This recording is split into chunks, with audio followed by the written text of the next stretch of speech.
Kempire is brought to you by. We are so excited to announce that the Kempire After Dark, a live tour, is coming back. We are first returning to Los Angeles on November 20th at the Bourbon Room. And then we will be in London. Yes, the first international date of the Kempire After Dark live experience is coming to London, of course, because this is where it all began at our first meet and greet. On December 8th, we will be at Neon 194. This live show is presented by our friends over at AEG. So if you haven't gotten your tickets already, what are you waiting for? December is right around the corner. Every Kempire After Dark live experience is so different than the other. So make a trip, or if you live in London, come to the Kempire After Dark live experience. And just announce, Washington, D.C., we're coming back.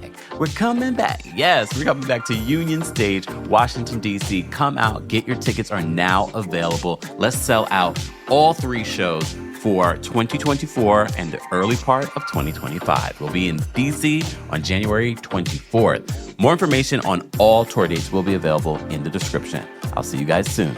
You're listening to Kempire here on the Kempire Radio Network.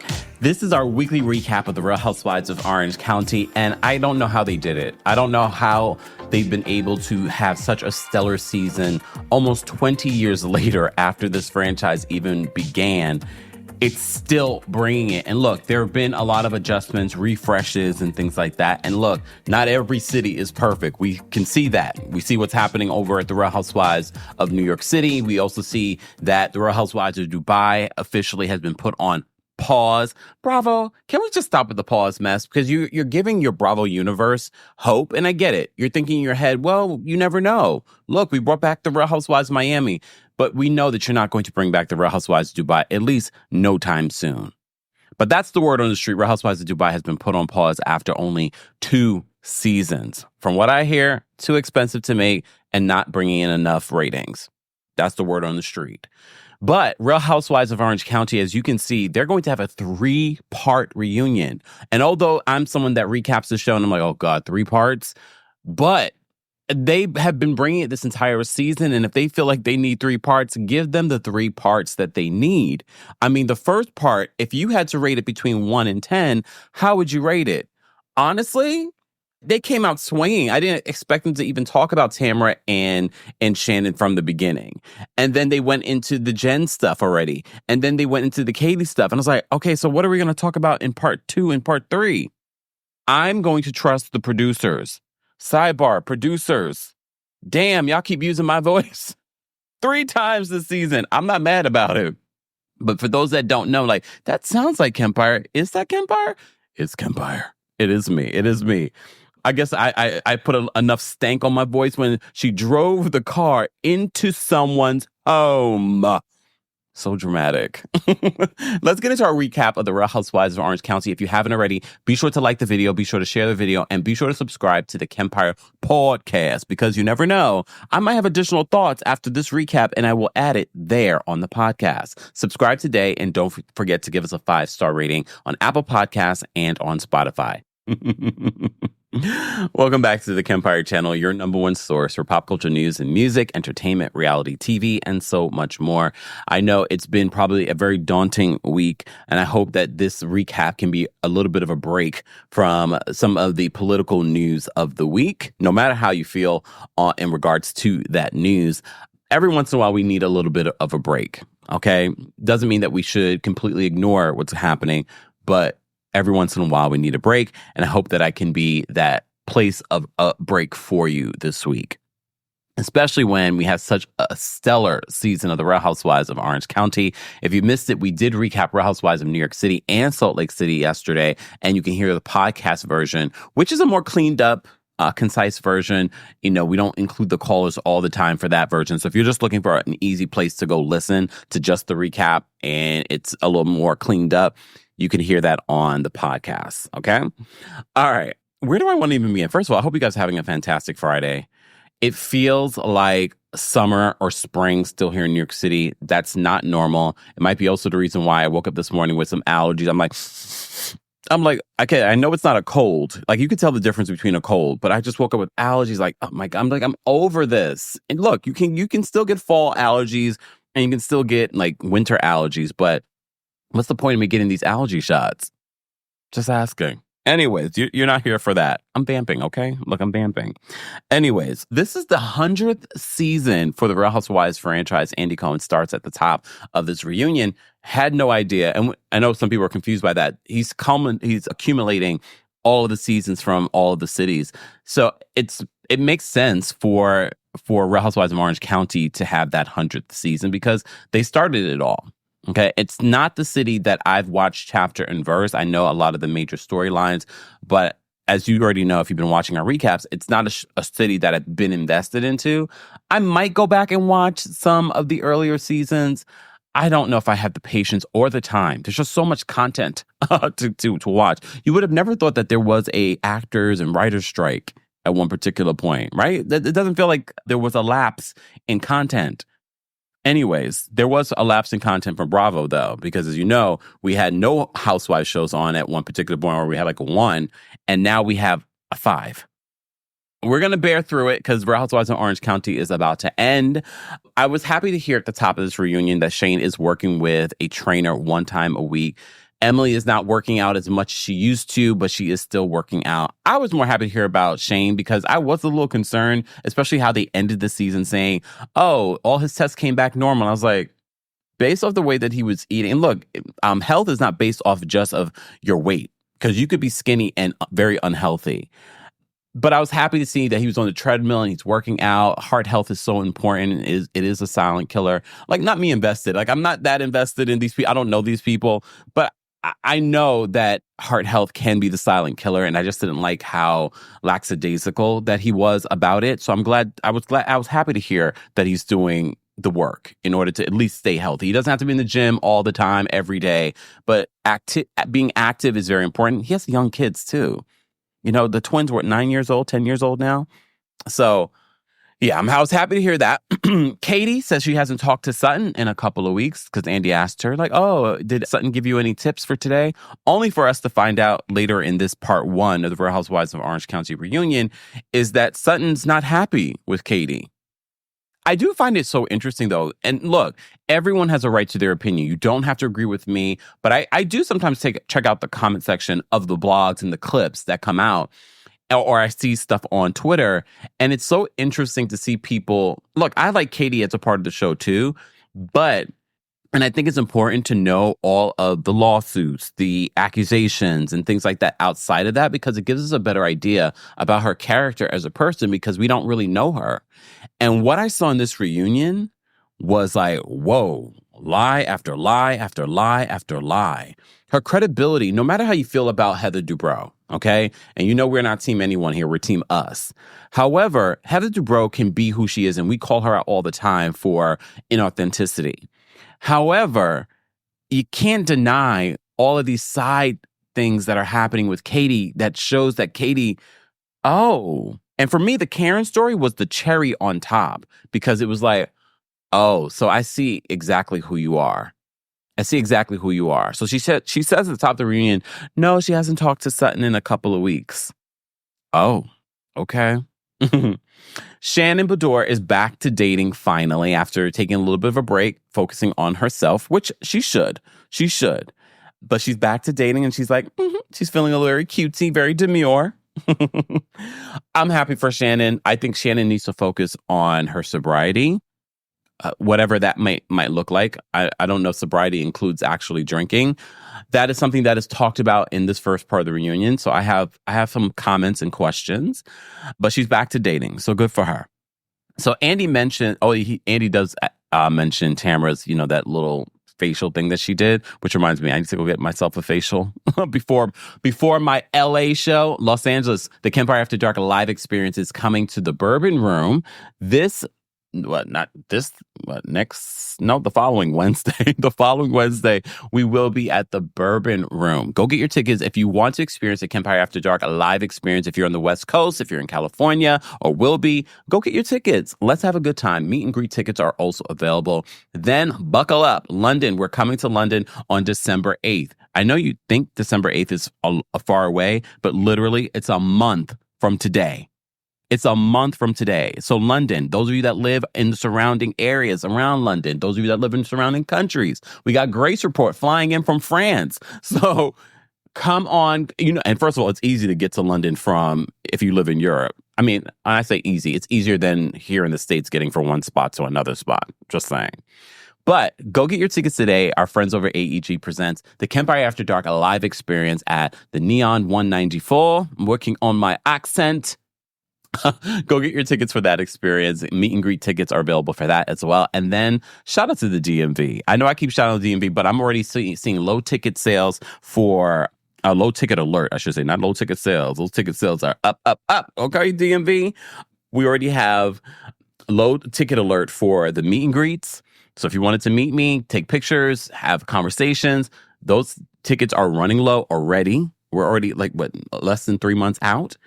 And low ticket alert for the premiere seating. So yes, there's general audience seating as well. But if you've been wanting to get a good seat and you want meet and greets, go get your tickets today for the Kempire After Dark, a live experience in LA, London, and the DMV, DC.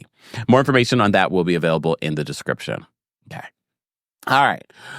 Let's get into this. So Andy mentions that Tamra is going into therapy. And she was like, thanks, Andy.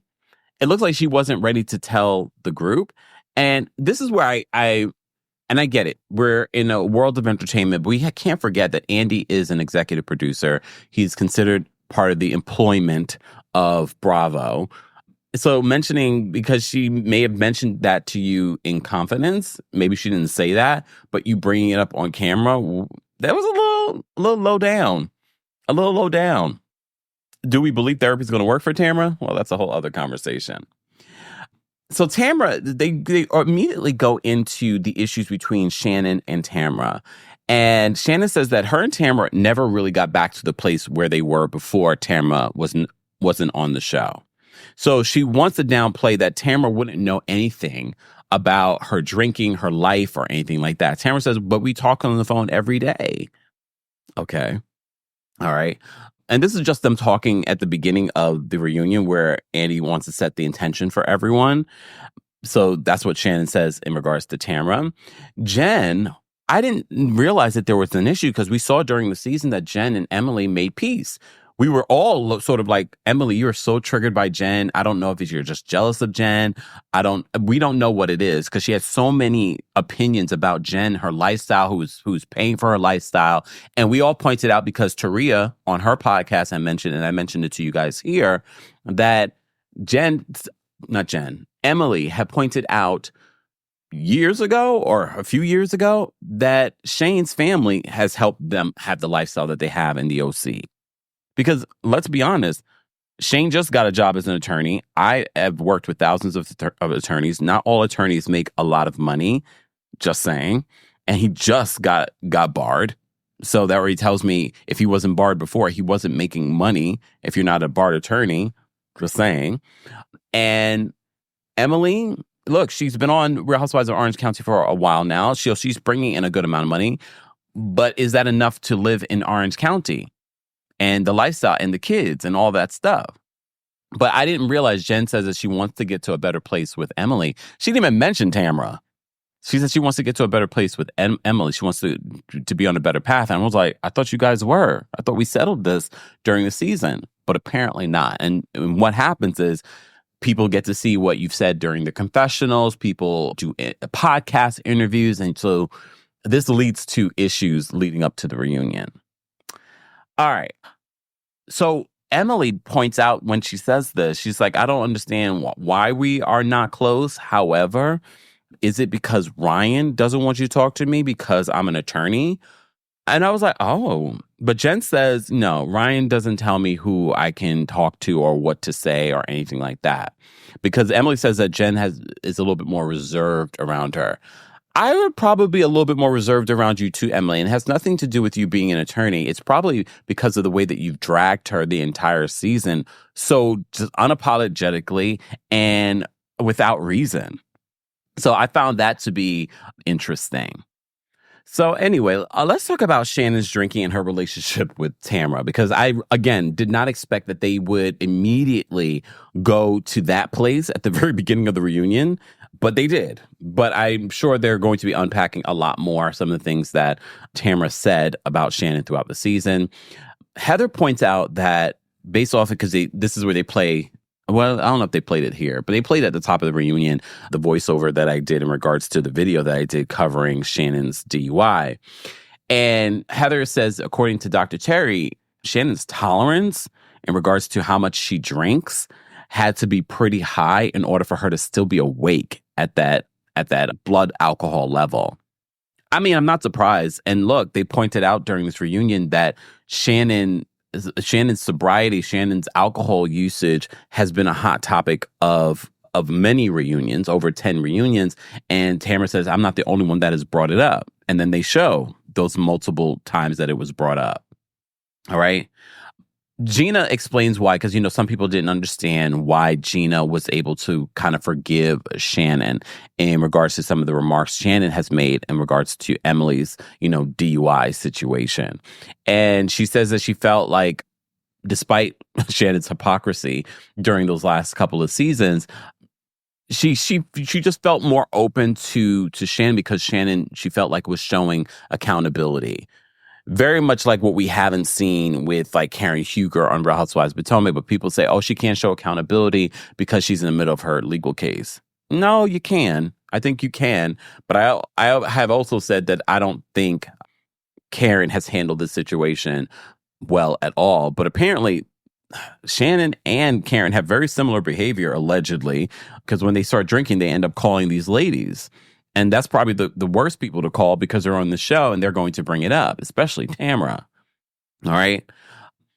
Emily says that Tamara, she wonders, like all of us wondered in regards to Tamara, if you were really trying to help Shannon, because Tamara kept on saying, this was like, I knew she was still drinking after the DUI, and that made it very uncomfortable for me. But the way that Tamara handled it throughout the season, calling her a drunk, making all these snide remarks about her drinking to Shannon and behind Shannon's back to other women on the show. And Emily had a very valid question. I know some people are saying Emily talked a lot in this reunion. Honestly, I didn't mind it, because she brought up valid things that I would have expected maybe Andy Cohen to bring up, but it probably would have looked messy for Andy to bring it up. So Emily was fighting for her job. And I appreciated Emily in regards to pulling out stuff that probably would have been brushed over if she didn't mention it. And this is one of the things where she's like, it felt like you were bullying Shannon. And how was that productive, Tamara, in regards to helping your friend? How do you think bullying her versus trying to be supportive of her and still holding her accountable? Because I think you can, but calling her a drunk and alcoholic, bringing up that she's calling you drunk, like that's not going to be helpful. And it's like she still really didn't get it. Because even when Emily was just like, well, I think you should apologize to Shannon, she was just like, oh, me? Yes, you, Tamara. And she apologizes. And Emily's just like, well, Shannon, very much like how Emily forgave you, you have to be able to forgive Tamara. Here's the difference. Very much like what Jen said in the season finale. You could easily forgive Tamara. However, you know that Tamara's going to do it again. Gina probably can forgive Shannon because she doesn't believe that Shannon's going to throw this in her face again in the future. Because Tamara has a pattern of, I'm sorry, and then does it again. And does it again. The definition of insanity is believing, doing the same thing over and over again and believing and expecting a different outcome. So I get why people are so hesitant to forgive and move forward with Tamara, because she's shown that she'll say sorry and then do it again. So what was the point? And people are tired of that. All right. So, and again, literally as she's saying sorry, even before this, she say, well, Shannon has called me drunk many times after the DUI. She said, this is the 10th reunion that we're discussing Shannon's drinking. And this was when they bring up all of that. So then Shannon and Heather have their own conversation. I don't understand Heather and Shannon's issue. And I don't think it has anything to do with anything that Heather said during the season. And I already told you when Shannon showed Heather that photo of her after her DUI, I said to you, I felt that was weird. I felt like, of all people, why would you be opening up to Heather? Because they've really never really seen it for each other. They've tried, and they've they're civil to each other. So I always felt like that. You guys remember, go back and watch the recap of that episode. I said it then, and then I've been saying it since then. But according to Heather, she felt like, well, when Shannon went on Jeff Lewis and she was talking about, the DUI and this and that, she felt, well, I thought then, okay, it was okay for us to be talking about this. We did point out, though, in the conversation with Heather did say that we can keep this between us, but they're filming a reality show. So I think on some level, Heather was like, yes, we'll keep it between us, but we are filming a reality show. So eventually everyone's going to see and hear this conversation, right? I love bringing you guys back to reality because I know sometimes we're in it and we're like, oh, wait, it is a reality show. It is edited. Just keep that in mind. So Heather and Heather, she wants to clean it up and wrap it in a nice, pretty bow. That is Heather's personality. So she's like, you know what? Let's move forward. You don't tell me anything that is deeply personal to you until we work on this trust. I think that's fair. I think that's fair, and it puts Heather in a position of like, I can't be thrown under the bus later for knowing something deeply personal about you and speaking on it. I think Shannon will never see it for Heather because so many people have pointed out Shannon used to live the life that Heather's living currently. So there's always a little bit of a level of jealousy and insecurity around her. Okay. And remember that when Heather returned to the show and Shannon went to her house and we're getting to see the house and Shannon's in there and she's just like, oh, again, could be editing. But I feel like we're going to be going back to Shannon's DUI because we have to talk about Alexis and we got to talk about John Jansen. We got to talk about the $75,000 lawsuit. So there are other things to talk about, but they started, look, okay, production, I see what you're doing. Very good thing. So we go from that to lesser of the cast. And when I say lesser, I mean newbies. And we cover both Katie and Jen's packages for the season. But Katie's package was full. Like this was the majority of this reunion. So they go through, Katie and everything that Katie has said and done throughout the season. Okay. Remember I said to you, I was like, why didn't Katie go to Korea? That was weird. So she explains why. She says her father-in-law had gotten sick and then eventually died. So that delayed her trip to Korea to meet her birth mother. Okay. But they're going to aim to do it next month. So I'm assuming it means this month, probably. Okay. And then she talks about her son being in Atlanta and why he decided to stay in Atlanta. I mean, to me, I assumed, I'm not sure if she said it during the season, but she says it again in the reunion. He wanted to stay in Atlanta. He wanted to keep the same friends and he was comfortable. Like kids are like that. I'm going to believe her on that. Okay. Fine. She says that she goes to see him every single month and he comes to her for every single break. Thanksgiving, Christmas, those kinds of things. But she goes to see him at least every single month. Okay? Okay. So Gina then brings up, this is lie number one, they bring up at the reunion, that Katie had reached out to her for real estate help because she's saying, and she accuses Katie of lying to her, saying that the San Diego home that she was living in that she owned. And this is where Emily jumps in. She's like, I saw the text message. You lied. You said that you owned this home in San Diego. Katie says, no, it was a rent to own situation. There's a big difference between renting to own and then telling someone I own it. Again, we haven't seen the text messages. I don't believe they even showed the text messages. However, there is a big difference between renting to own because you can't go to a real estate agent and say, I'm selling my home. I'm not sure that's why she was reaching out to Gina. I'm assuming that's why. I'm selling my home. Unless you were looking for a new place, that's one thing. But you got to be very transparent with a real estate agent. I own this home.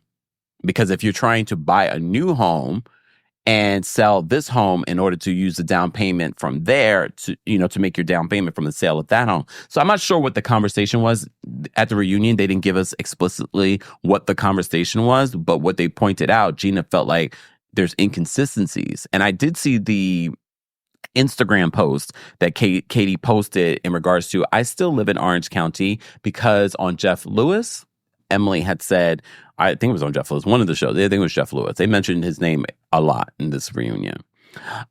That she has said that she doesn't know where Katie lives because Katie says that she moved from San Diego or whoever. I don't care. What I basically got from this conversation was that Katie was inconsistent in regards to what she said. And I believe Gina and Emily. I believe them because, again, now we're seeing a pattern of behavior. A pattern. It'd be different if it was one lie, maybe even two. But we're seeing a pattern from this woman that she's inconsistent. And then Sutton, they bring up Sutton. We'll get there. Let me ease into this. So she had posted that she does live in Orange County. However, they were confused. She said that she was in San Diego for a couple of months because of her father-in-law being sick and eventually dying. Then they talk about the $5 million lawsuit, which she has been dismissed from. Fine. I'm not going to even consider that a lie. She has been dismissed from that lawsuit where the man is accusing her and her partners of stealing his idea. Okay? Fine.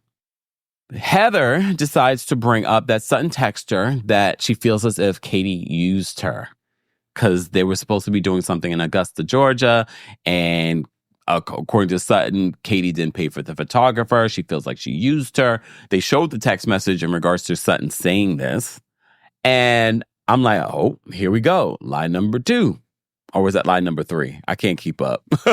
Again, we'll consider it number 2 for now, okay? You guys keep count. And I don't even remember Katie's response. I think Katie just denied it. But again, she could have responded during the reunion and they just edited it out because there's only so much you can include, especially when you have a 3-part reunion and maybe there's a lot they're covering. But Sutton, who a lot of people like Sutton and feel like Sutton has a lot of credibility, and now a lot of other people are going to be like, okay, it can't be everyone else, Katie. It can't be everyone else. And look, I like Katie on the show, and I like her genuine friendship with Jen. But Jen is not going to be enough to secure Katie coming back next season. Do I want to see Katie come back next season? I mean, at first I was open to it because I do like her as a housewife because I think she's snarky and funny, but she might be a liar, and I don't really love liars like Mia. And yeah, I think she might be a liar like Mia, y'all. She might be worse than Mia because the things she's lying about. Just saying. Yeah, look, because Mia's lying about these nonsensical things. I mean, everything that comes out of Mia's mouth is a lie. But like we're talking about Katie accusing a man of something, and like there's just a lot of lies that could have detrimental effects. Okay?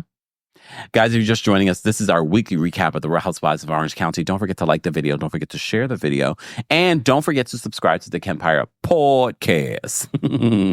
I know some of you can't even say podcast correctly anymore because of me. I apologize. While you're there at the podcast, don't forget to give us a 5-star rating. We're trying to get to 1,000 ratings on Apple Podcasts and on Spotify.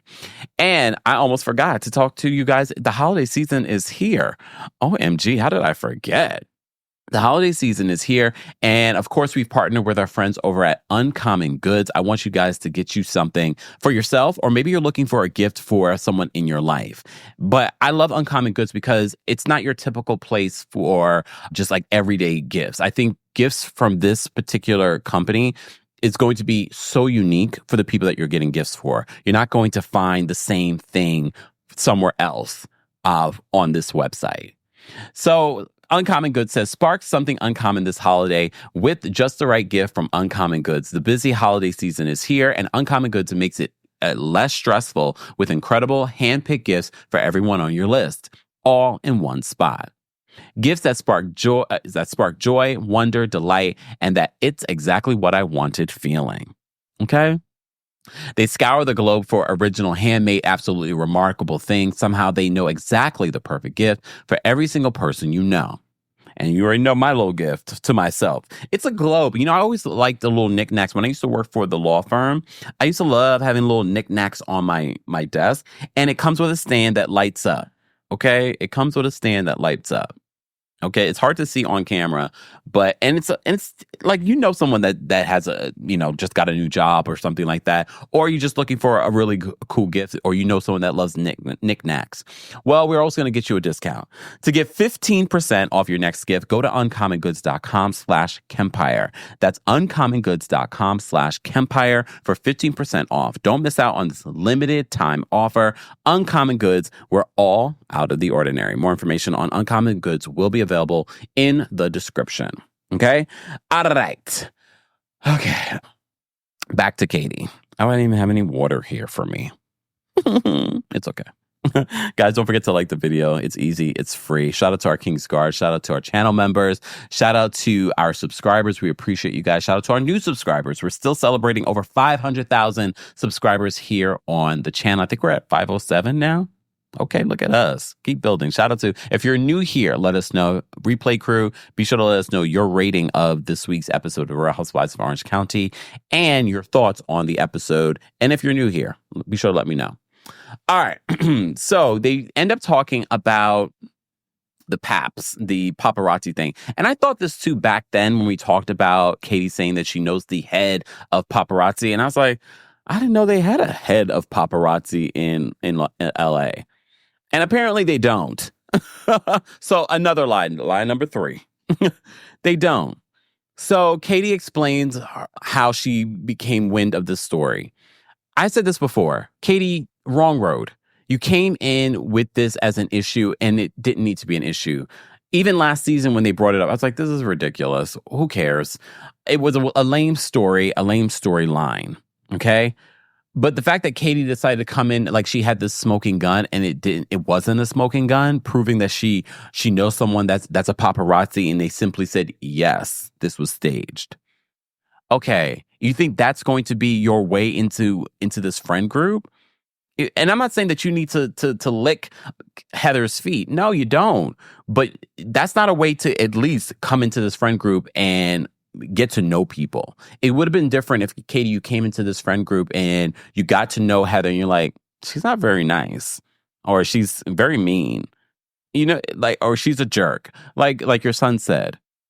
And look, if we had seen that, and I do see that people are defending Katie, because they just don't like Heather. And this is why I say when you're team you can defend each person for different things and hold people accountable for different things.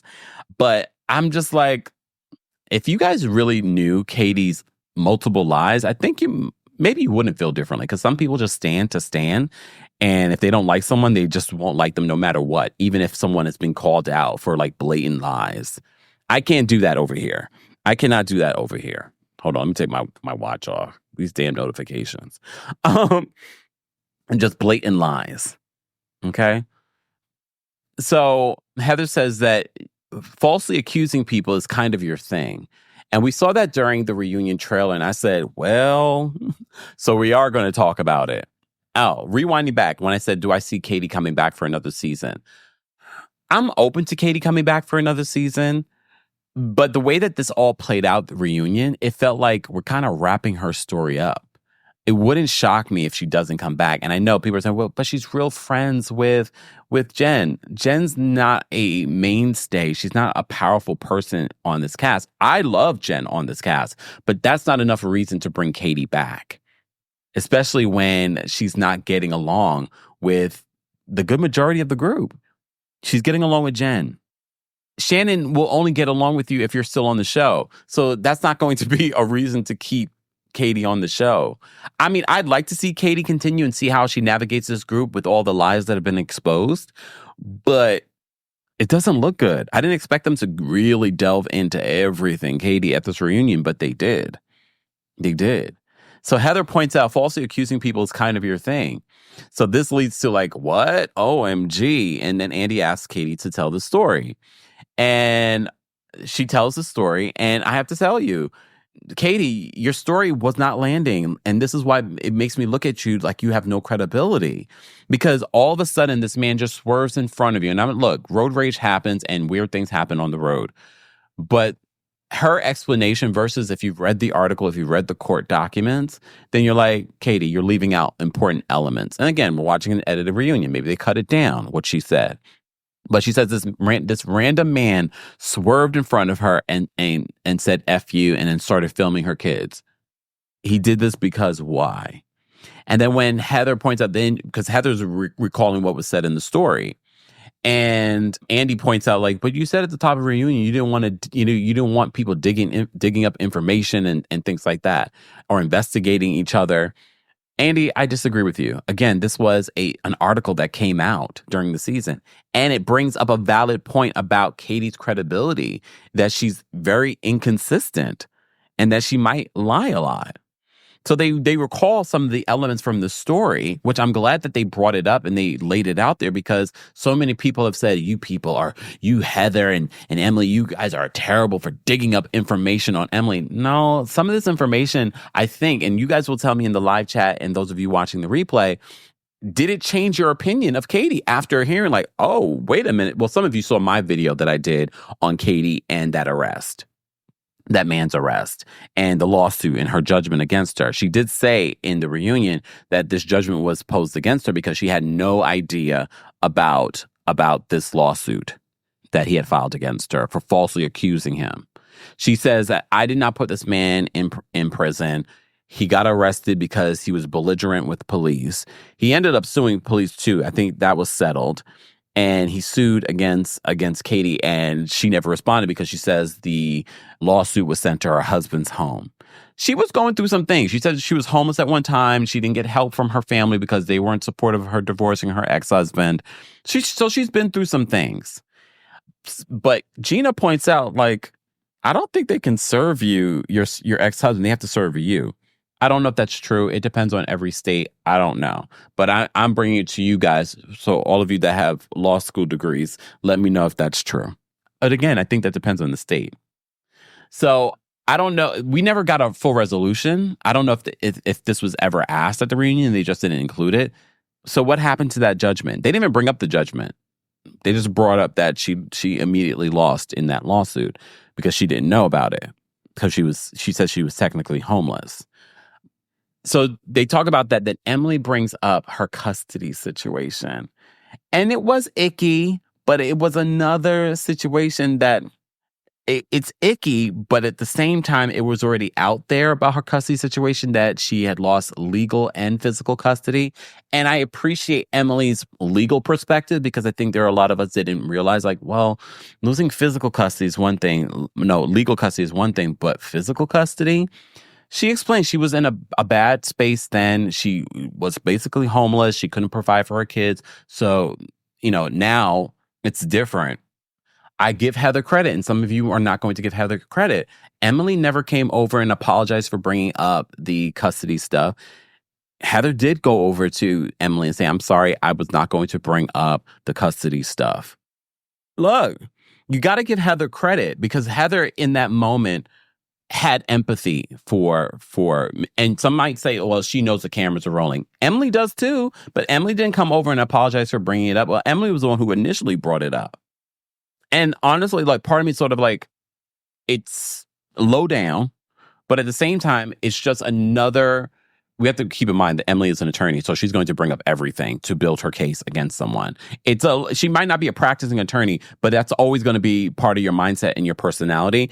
I'm building my case against you because you are not a credible person. So point A, point B, point C, point D, point E, and now point F.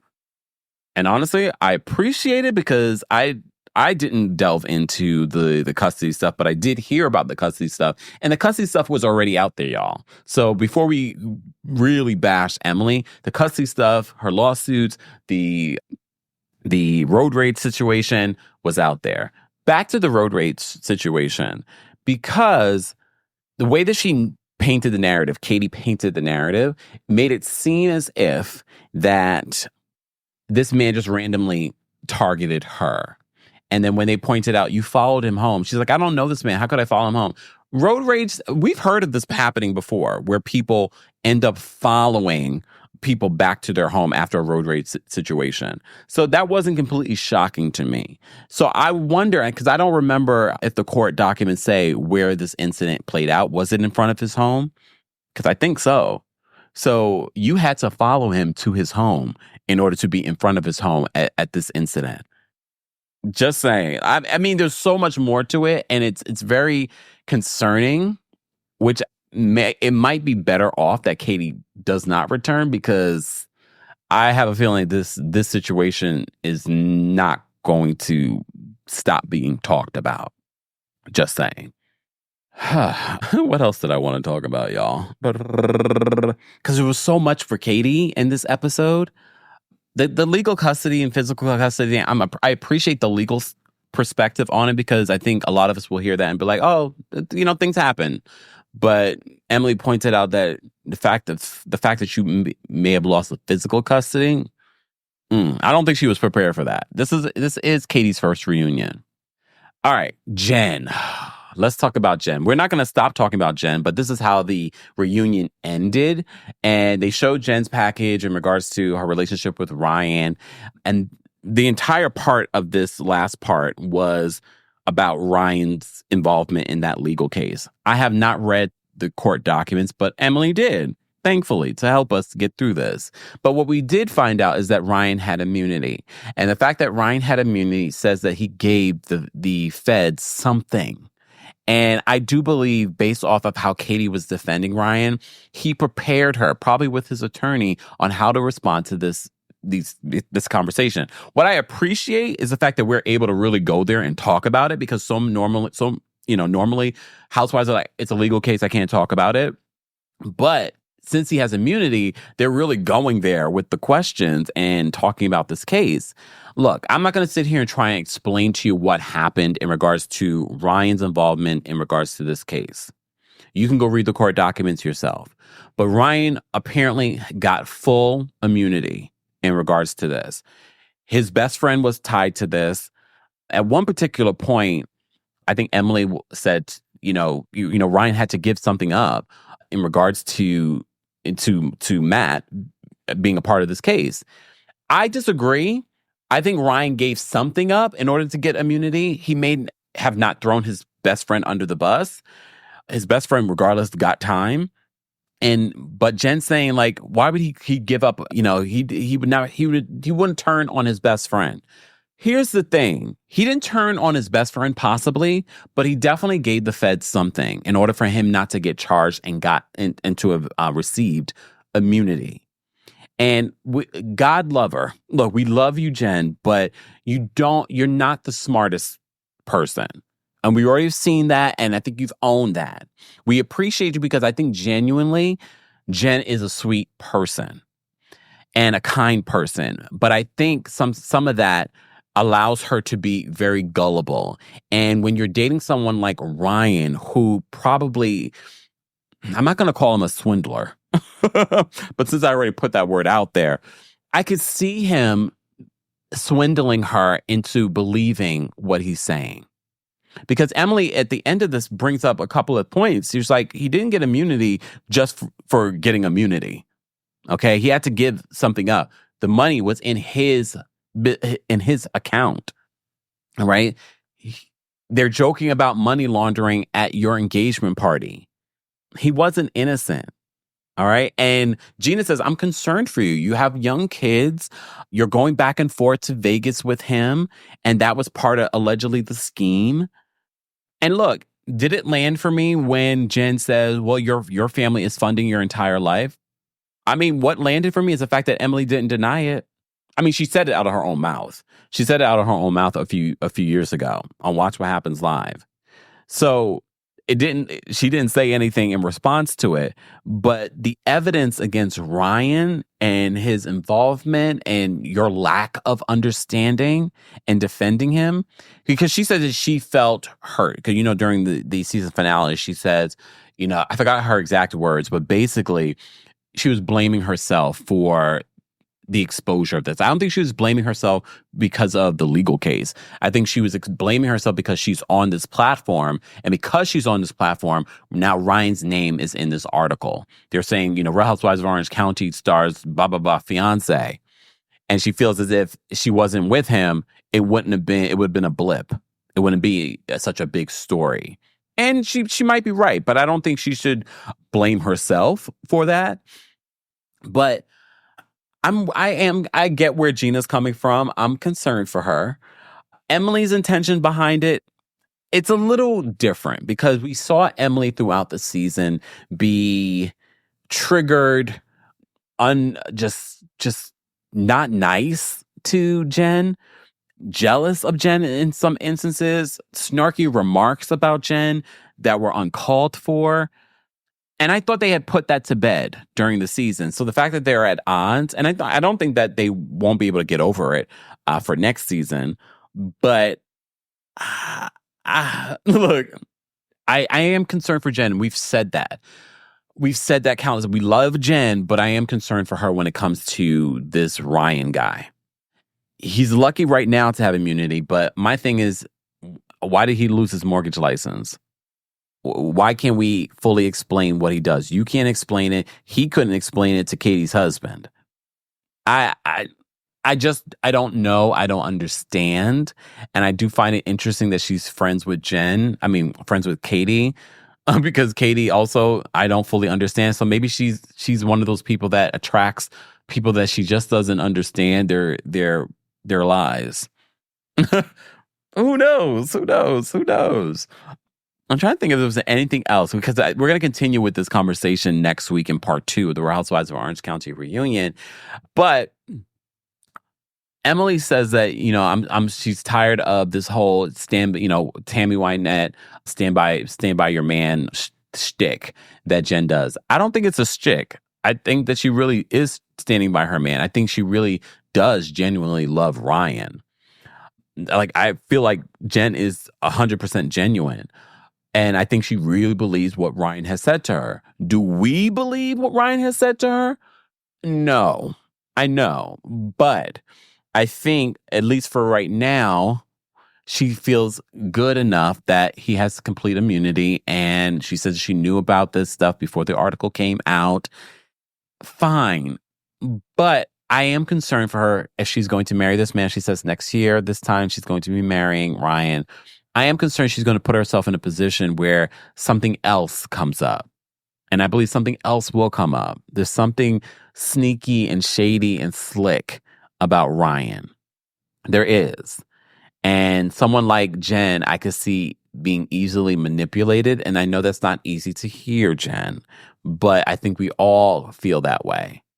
Emily's feelings behind it, I think partially is concern, but I also think part of her does get off on the fact that, not everything in Jen's life is perfect. She's triggered by Jen because she sees Jen doing well for herself, living that life, looking a certain way. I think she truly is jealous and insecure around Jen. So the fact that Jen might have something imperfect, she can't pay her rent, she can't pay her bills, she's with this grimy guy. Emily saw a way of like, let me get her. Some people might say that was Emily the entire reunion, just in everybody's business instead of her own. Okay. And then also that side of the couch had no storyline. Tamara didn't have a storyline. Heather didn't have a storyline. Emily didn't have a storyline. Everybody else has a storyline on the other side of the couch. Shannon's DUI, Gina's stuff with Travis and his ex, Jen's personal storyline with Ryan and the legal situation and engagement. Katie, newbie, a lot of stuff going on over there. Lots of lies, and lies. But it was a good part 1. How would you guys rate part 1 of the Real Housewives of Orange County reunion? I probably would rate it, I don't want to say a 10. I'm going to give it a 10 because my voice is heard on part 1. No, I'm giving it a 10. Give it a 10, y'all. I'm going to give it a 10. It was good. I literally watched it almost 3 times because I watched it live, well, semi-live. And then as I was packing stuff away, I watched it again last night because, they replay it on YouTube TV. It was just playing in the background. And so I watched it again. Then I watched it again this morning before this recap. And I was still fully engaged and entertained, and the little things were coming out that I didn't realize. I was like, oh, okay. Real Housewives of Orange County season 18 should go down for one of their best in the books. If you haven't watched it, I think you should get into it now, especially now that the season's over and you can kind of watch everything at once. It probably plays even better that you don't have to wait week after week. You can just play it from beginning to end. Honestly, when I was watching it on Peacock, or I was watching something else on Peacock, and it went into Orange County's first episode, part of me sort of like, let it play. Because some of the things I've forgotten from episode 1 from the season. This is a long season in comparison to some of the seasons that other housewife cities are getting. For 3 reunions, this was episode, 18? 19 and 20. I mean, that's what they had last season too. I think they had like 20, 21 episodes last season and the previous season. So they've already had long seasons. But I thought with the reunions being cut to like 2 for a lot of the cities that they were going to do that for them. But nope, apparently not. Apparently there's a lot to uncover and unpack, including, do you think that there will be more Katie's lies? We have to unpack still Jen and Tamara's relationship. More will be said between Shannon and Tamara's relationship.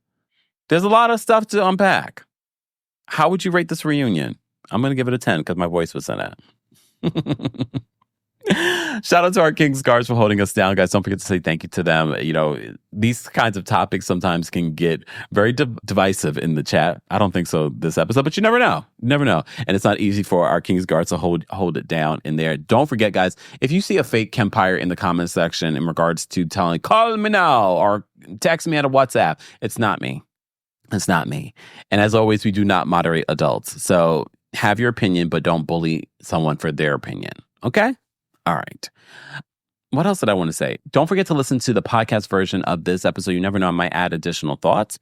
Stay tuned for that. Subscribe to the Kempire podcast today on Apple Podcasts and on Spotify. While you're there, help us get to 1,000 reviews. Give us a 5-star rating, nothing less. Okay? Thank you.